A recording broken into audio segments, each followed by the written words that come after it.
Buenos días, doctor y compañeros. Nuestro grupo está integrado por David Elizabeth Zamora Pozo, Axel Ariel Párraga Cedeño, Axel Gabriel Cedeño Zambrano, Jefferson Jair Pionce Pérez, Ariana Nicole Parra Leslino, Nadia Paula Guerrón Cruzati y quien les habla, Ana María Quijije Mariscal.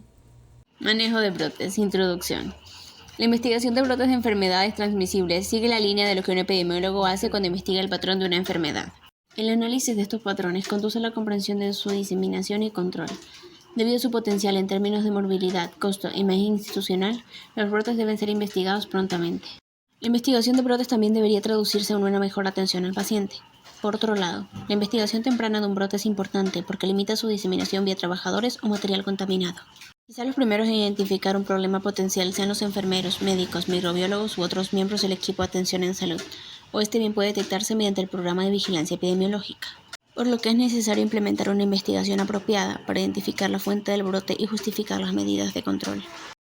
Objetivos. 1. Establecer la historia natural de la enfermedad. Establecer el origen, el agente causal, el modo o mecanismo de transmisión, periodo de incubación o latencia y el espectro clínico. 2. Caracterizar la población de riesgo. 3. Establecer los posibles factores contribuyentes e identificar factores de riesgo. 4.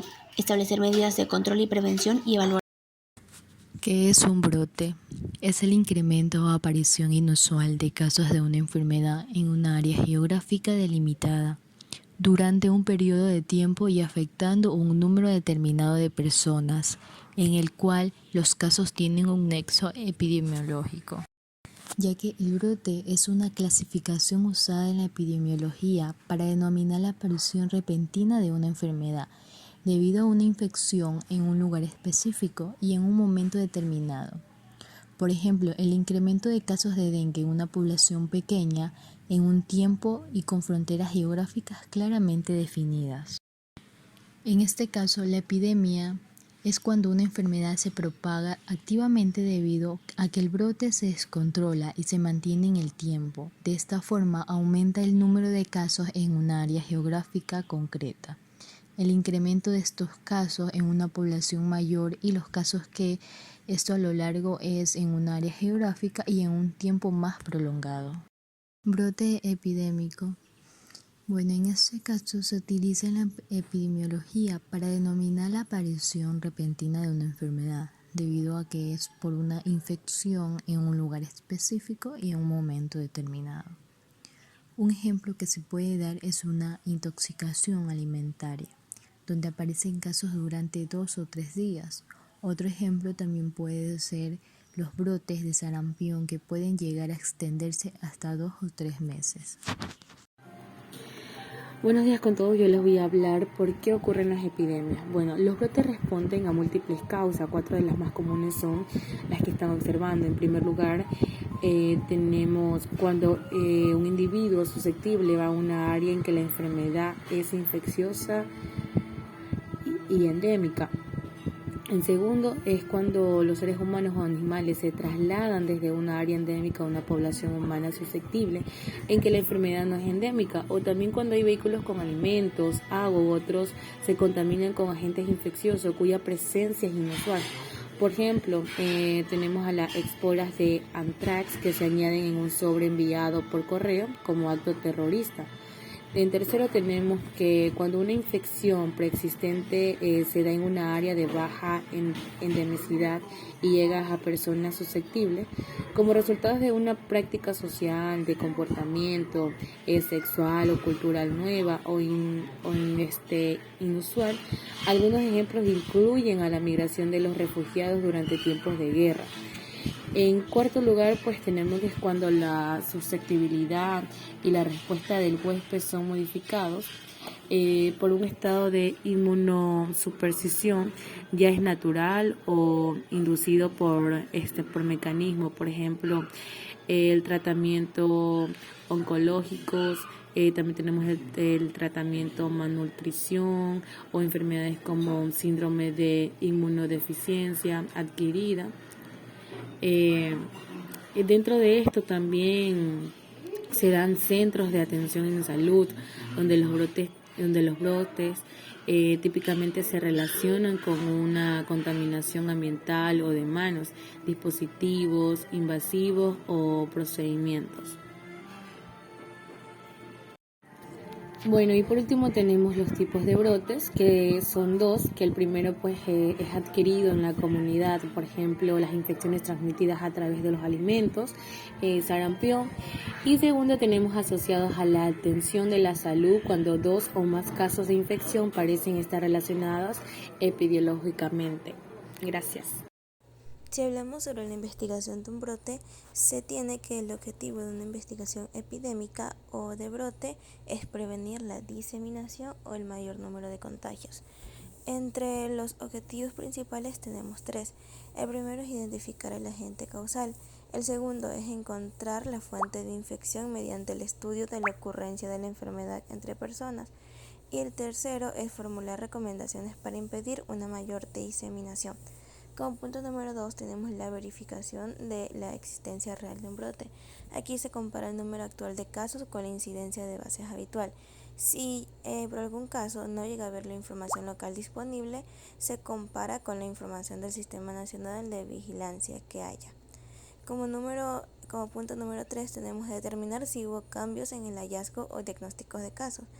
Aquí existe implementación de técnicas o pruebas de laboratorios, que esto contribuye a aumentar la identificación de algunos casos que se hubieran pasado desapercibidos. Y como último punto tenemos establecer el diagnóstico de los casos, donde se clasifican los casos según los siguientes factores. Como punto número 1, factor de riesgo en la población, también pueden ser sexo, raza, edad y la situación socioeconómica. Como punto número 2, datos clínicos como signos y síntomas y tratamiento.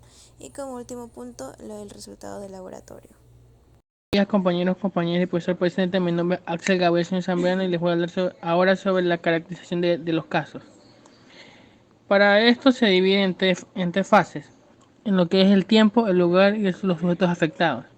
El tiempo abarca el periodo exacto del brote, el tiempo probable de la exposición y la fecha de aparición de la enfermedad. El lugar abarca lo que es el servicio, sala y pabellón o agrupación de los casos. Y los sujetos afectados, aquí entra lo que son las características del paciente y las posibles exposiciones. Cálculo de tasas de incidencia.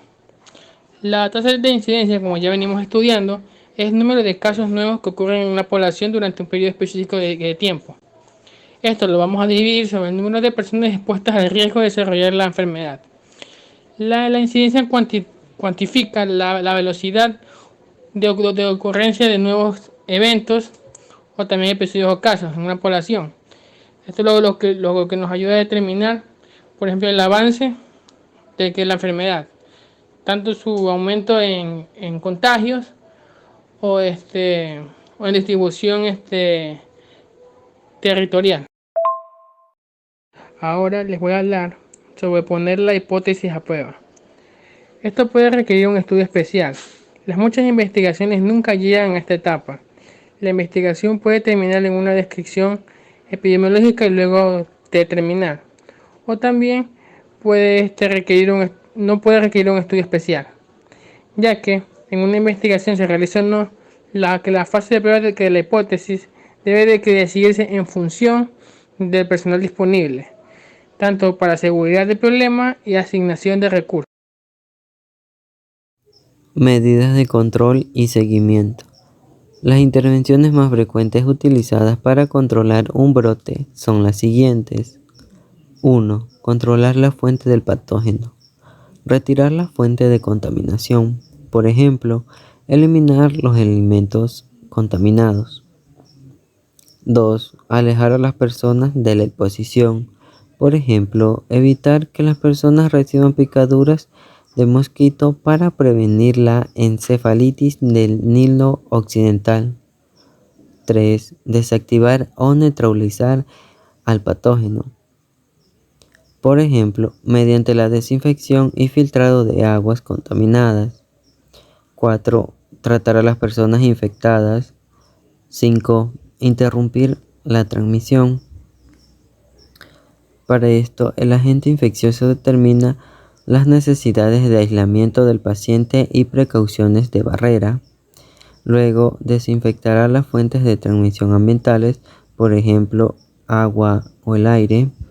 Y por último, va a controlar la transmisión vía mosquitos o vectores mediante el uso de repelentes cutáneos y una mejor higiene del personal, por ejemplo, el lavado de manos.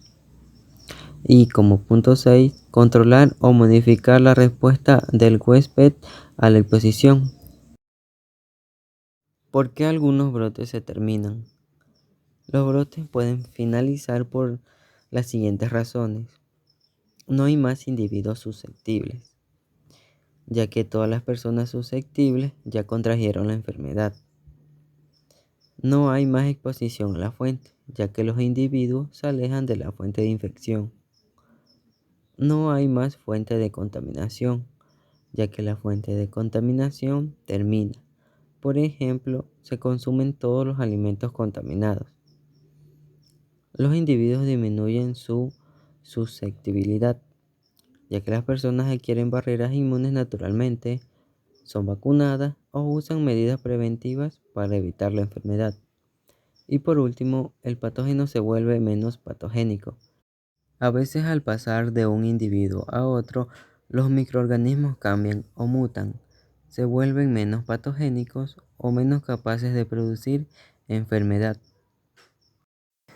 Para concluir, podemos decir que realizar vigilancia, monitorear tendencias y detectar brotes, investigar brotes y eliminar fuentes, proveer asistencia técnica y capacitación a la comunidad médica y diseñar e implementar estudios epidemiológicos especiales son medidas importantes para controlar los brotes de enfermedades transmisibles.